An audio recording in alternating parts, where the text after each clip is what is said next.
咁啊，今期有116個學員咧就完成咗我哋嘅課程啦。咁啊，嚟緊咧都會係喺7月份咧就會加入警隊嘅。咁當然佢哋都要完成晒整個應用文憑嘅課程，成功啦，咁啊佢哋會加入警隊。咁其實整個概念咧喺幾年前咧，其實係我哋自己嘅同事咧，亦都喺一啲內部嘅溝通裏面，佢哋係提出。咁當時咧都係覺得一個好好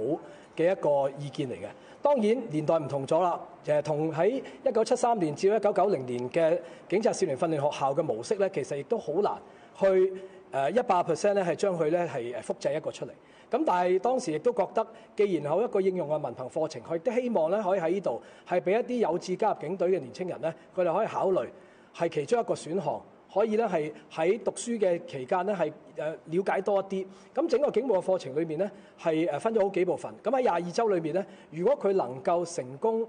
畢業之後咧，其實佢唔需要再去投考，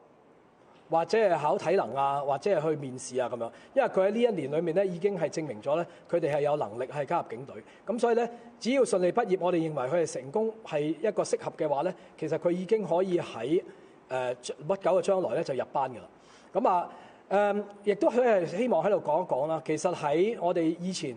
喺70年代至到1990年嘅少年警察訓練學校咧，當時亦都係孕育咗超過4200幾位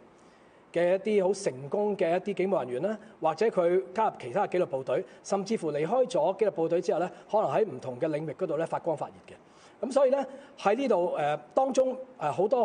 好有資深，亦都好有堅韌嘅一啲同事。咁我覺得咧呢一個希望呢一個整體嘅精神咧可以繼續傳承落去。